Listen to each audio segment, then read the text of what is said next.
Ghana, we now have freedom. Africa wants a freedom. Africa must be free. Oracles indicated that Kwame Nkrumah was a devil.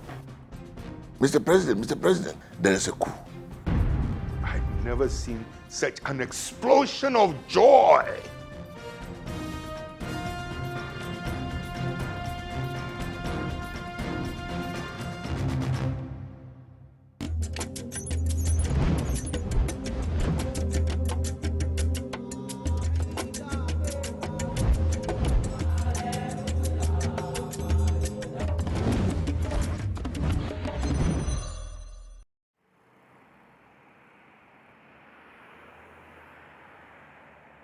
Accra, Ghana's capital city and the largest city in the country.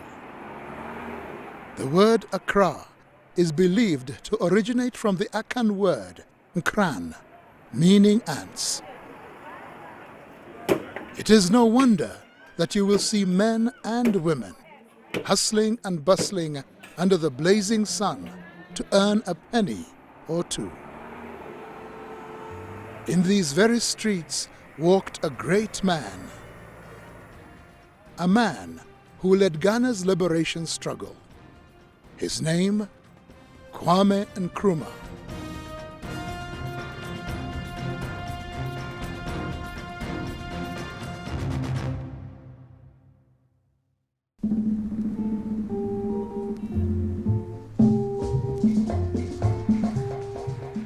It was during his reign that Ghana made great developmental strides, like the building of the Tema Township, the Accra-Tema Motorway, Kwame Nkrumah University of Science and Technology, the Great Akosombo Dam, and of course, his key role in the formation of the Organization of African Union. With Kwame Nkrumah, beyond the borders of Ghana, he is hailed for his achievements. This decade is the decade of African independence. Forward then to independence. To independence now. Tomorrow, the United States of Africa. To him, African Union was a passion, and I think he's right. Look at what is happening in Africa now. Congo, the richest country, what is there now? Warlords all over with this private enterprise from outside. They do what they like. I mean, and look at what is happening in all Africa. He foresaw that if we didn't come together, we would be in our present state. Dr. K.B. Asante was the Secretary of State during Kwame Nkrumah's rule. He recounts Nkrumah's character. He could be charming when he wanted to, but normally, as someone who worked with him, he was what I would call a charming, hard taskmaster. He was a good dancer, and he liked music, yes. And we would hear music. But I remember high life music around us.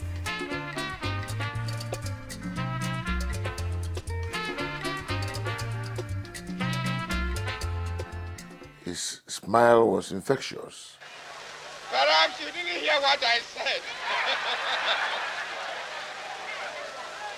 That was the charm of Nkrumah, a man who was very committed to Africa. Nkrumah lived and died Africa. In September of 1909, in a village in the Gold Coast, as Ghana was called then before independence, a son was born. Francis Newyear Kofi Ngonioma, to his father a goldsmith, and his mother a retail trader. This name later changed to Kwame Nkrumah. Nkrumah was educated at the prestigious Achimota College in 1930 and thereafter became a teacher. Nkrumah was a very ordinary human being. He was human like all of us. He was born in a very small, tiny village in the western region of Ghana. He had his education, Catholic education, went to a Achimota school, initially wanted to be a Catholic priest, and eventually taught in the Achimota School, which was the most prestigious high school under the colonial rule. At the age of 26, Nkrumah left the Gold Coast to study at Lincoln University in the USA. He read widely from the literature of Karl Marx and Marcus Garvey. And from then on, ideals of socialism became appealing to him. Nkrumah was very much inspired by Marcus Garvey and the whole idea of return to Africa and black freedom. That inspired him a lot too.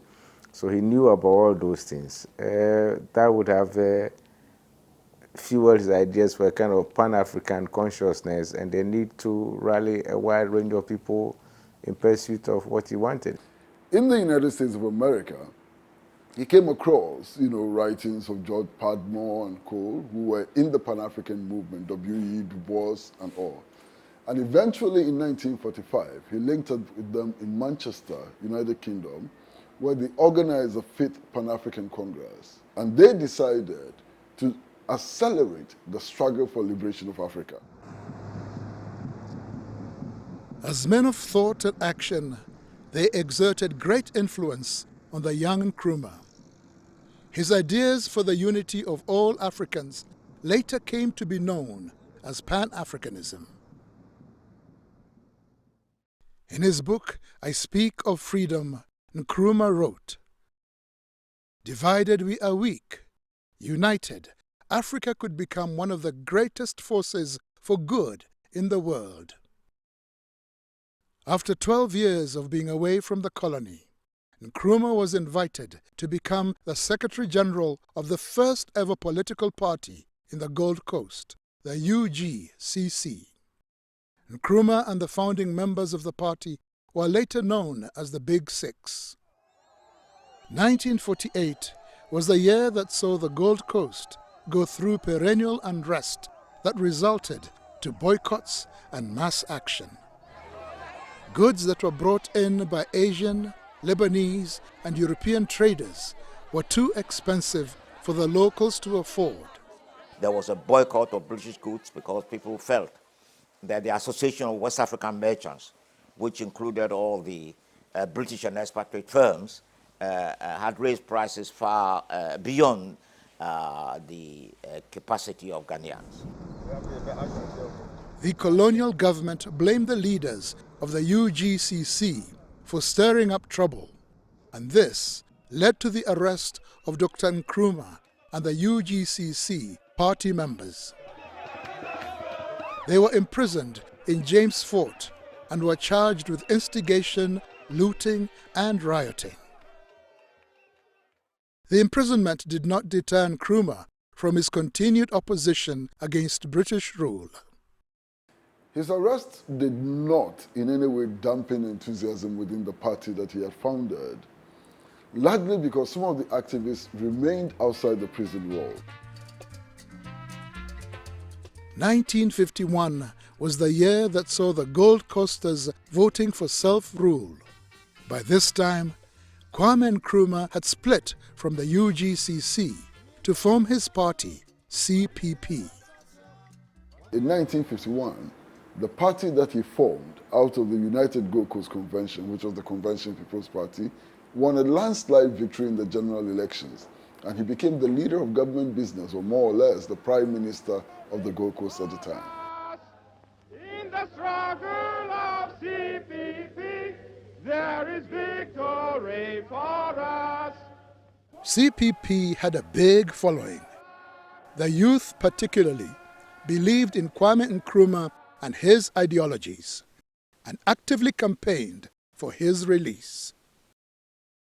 After the party's landslide victory, the pressure on the colonial government to free Nkrumah increased. At Accra, a huge crowd cheers as Kwame Nkrumah leaves James Fort Prison freed by the governor as an act of grace on the eve of the inauguration of the new constitution. The British governor, Sir Charles Arden Clarke, eventually recognized him as the Prime Minister. Between 1945 and 1965, a significant number of African countries gained independence from European colonial powers. Ghana became the first African country south of the Sahara to gain independence on 6th March 1957.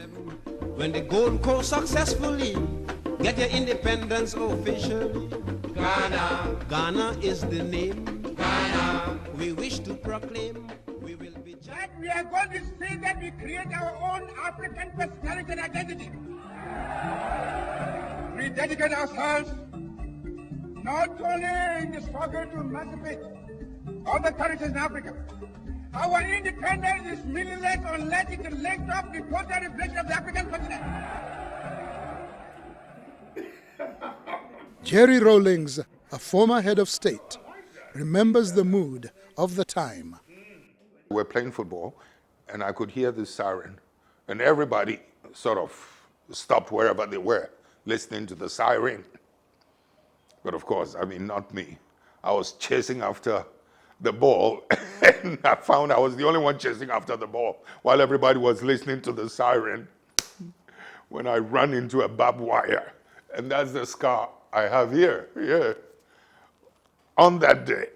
Those who have hats on, to take off your hats and let the band play our national anthem. And from now on, that national anthem is the national anthem of the Gogo to be played on all occasions.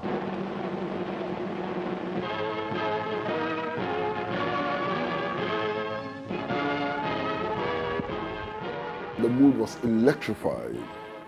Everybody was seeing the dawn of a new beginning.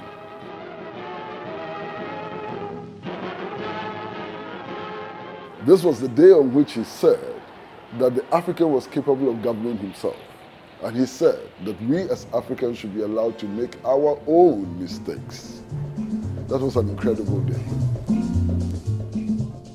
Its freedom served as an inspiration to other African countries struggling against colonial rule, and as a result, Ghana occupied a central role in the fight against imperialists.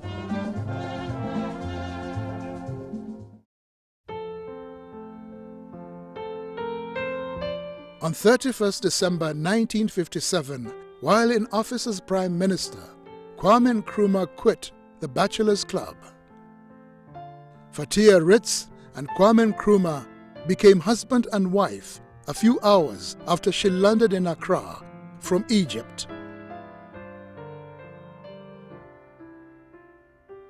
This was a marriage that baffled many. It was not understood why Kwame Nkrumah asked for a bride from Egypt. She did not speak English, and neither did Kwame speak Arabic. Mother was a young woman from a different culture. She left her family to come and her home base to come and live here. So I think it was a challenging marriage in a sense, but I remember her saying she would do it all over again. He, I think, did not marry her because she was in love. I think he just felt that it was time for him because of his position. He was then Prime Minister and then eventually became president in 1960. I think he needed to have that image. Together, they had 3 children, Gamal, Samir, and Sekou. From a previous relationship, he fathered a son, Francis Nkrumah. We had an ordinary childhood in the sense that our father, when he was at home, he was a very modest, simple man. So I remember playing around him, all of us. But I remember little things like him insisting on giving us a spoon of honey because it was good for us. Yes.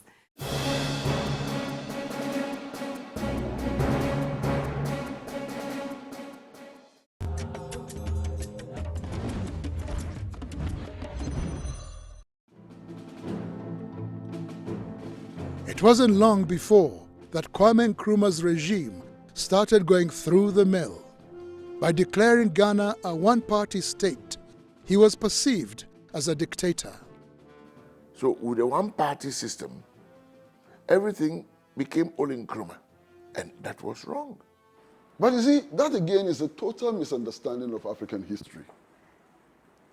Almost all of the African states which broke away from the colonial yoke established one-party states. Do you think a one-party state is good for democracy? If it wasn't democracy, then they should have left us with their colonial masters. They did not force us. I waited one day when it was a good mood alone. Then I said, why do you want a one-party state? Then he said, you know, I've established so many industries and institutions, and I don't have enough competent people to man them. Many of the people who can do this are in the opposition. And that was why later I found the only way out was to have a one-party state, so we all belong. His predicament did not end there. He went ahead and implemented the Preventive Detention Act. This gave him power to detain anyone he deemed a threat without a trial. All his bills were passed through Parliament, even preventive detention bill. He didn't just get up and say, I, Kwame Nkrumah, from today, I'm having this law. No. He went through the process, went to Parliament, and Parliament passed the preventive detention bill. The elite in those days were against this dictatorial type of governance.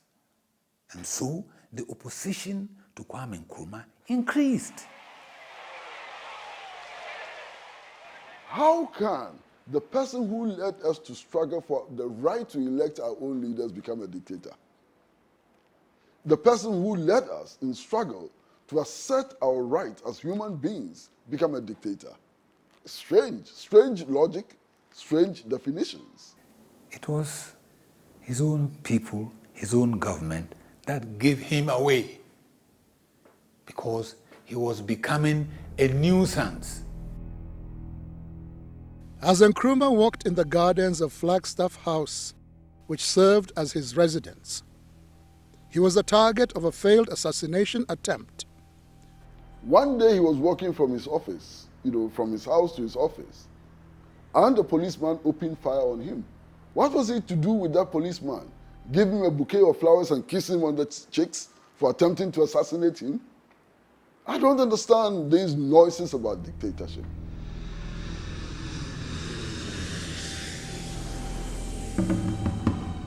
In August 1962, Kwame Nkrumah was returning from Upper Volta, present-day Burkina Faso. A grenade was concealed in a bouquet of flowers and given to a school pupil to present to him. It exploded. It was at that point that the bomb was thrown. It caught him. The girl who was going to present the flower died on the spot. The fragments went into all his body from his nipple down. Alhaji Suleimana Yeremia was detained during Kwame Nkrumah's regime. He was accused of being behind the bombing. You in Ghana here just mentioned the bomb, and my name will be one. When you look at the trial, I was not alone. If it were you, what are you going to say? Do you take it or you leave it? At that point too, it was a matter of death. When you assign it to me, I would not accept it. But there is every indication that says that I was the one. Ghana's economic condition started to get bleak. Cocoa, its primary export, had started experiencing a decline in the world market.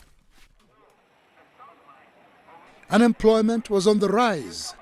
The state enterprises that were established soon collapsed, and food prices increased.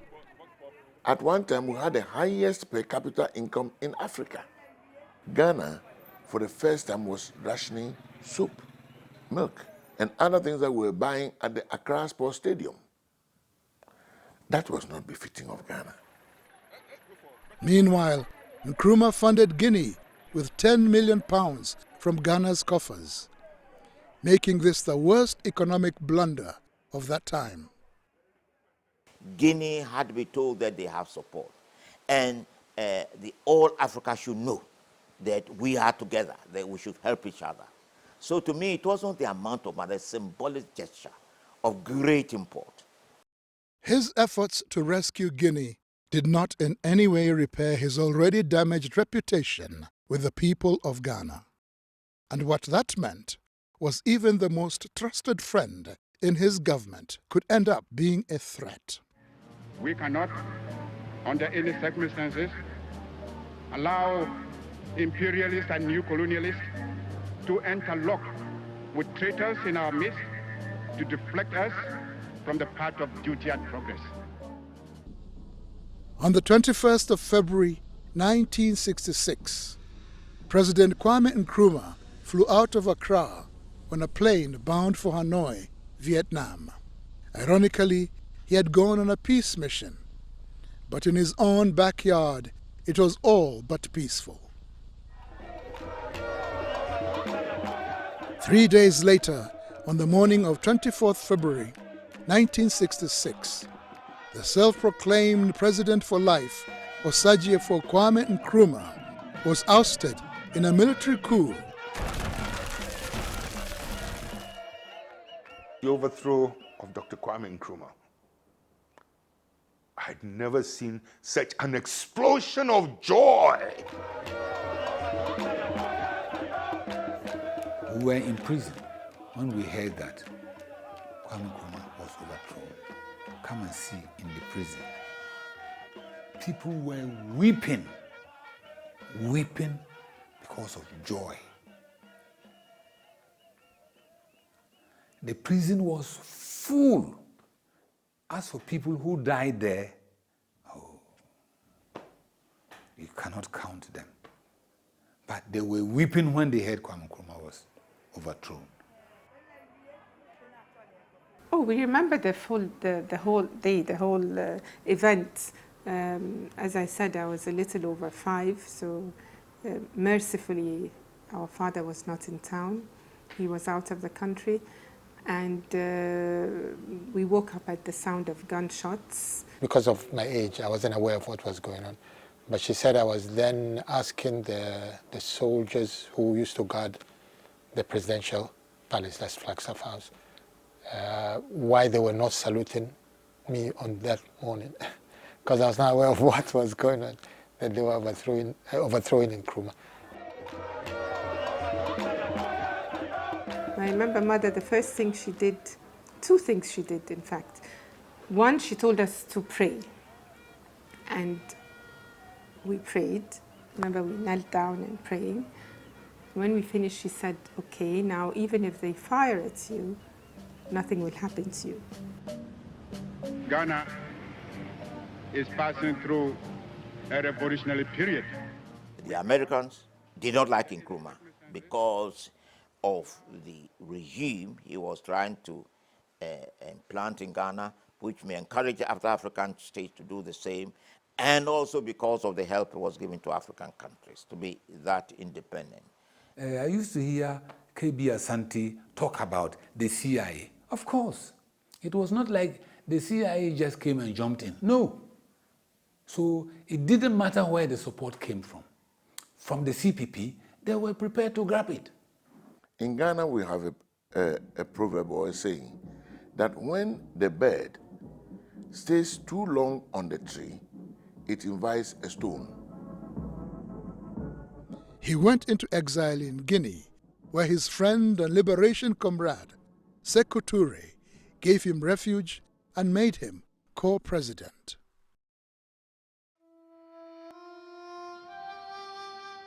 In April of 1972, Kwame Nkrumah drew his last breath in a hospital in Bucharest, Romania. Until he met his death, Kwame Nkrumah had survived 5 assassination attempts, and that is why the phrase Kwame Nkrumah Never Dies was coined.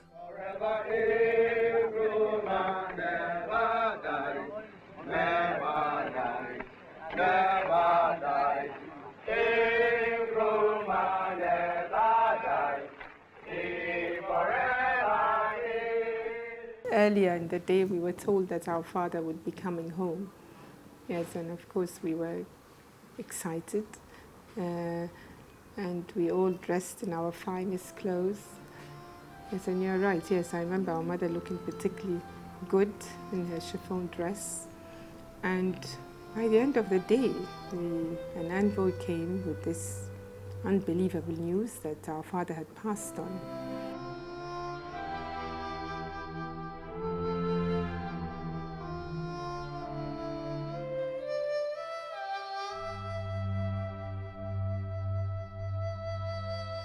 So according to the records, he died of cancer. But a few people who were close to him in Guinea are also saying that he could have been poisoned. There was no reaction to his death. It is Amilcar Cabral who said that Nkrumah died out of a cancer of betrayal. And there was a lot of betrayal in Nkrumah's days. Qu'on ne vienne pas nous affirmer que Nkrumah est mort à cause d'un cancer de la gorge ou d'autres quelconques maladies. Non, Nkrumah a été tué par le cancer de la trahison. I, Robert Gabriel Mugabe, do swear. People who say Kwame Nkrumah is good and practicing his ideology, I would say Mugabe. Mugabe was grateful to Kwame Nkrumah. But look at Mugabe's style of government. Is it successful? That is the true Nkrumah, a Pan-Africanist who believes in the true identity of the African. Yes, it's good. But practically,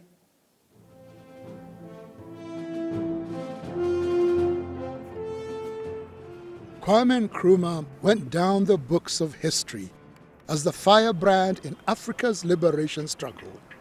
His vision for a United States of Africa continues to be realized. The reality is that they didn't stay on. Madiba is gone, Nkrumah is gone, Secretary is gone, Samora Machel is gone, Nasser of Egypt is gone. That is our reality. Our task is to create a new core of leaders, visionary leaders, leaders who want to see Africa free, leaders who want to help Africans to develop confidence in themselves, in their culture, in the food they eat, in the way they dress, in the way they walk, and the way they talk. Leaders who want to encourage Africans to take control of their own resources. We need to engineer those new leaders. That is the task. I've told you he was a fine man. Nkrumah was dedicated to politics. He loved the nation. He loved Africa. In marriage, he married Africa. He lived and died politics.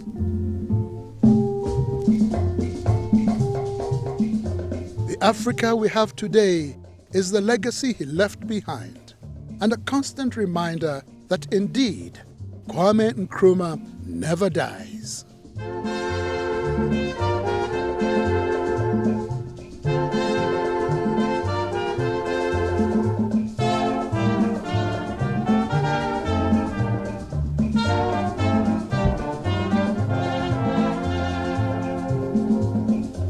Ghana, we now have freedom.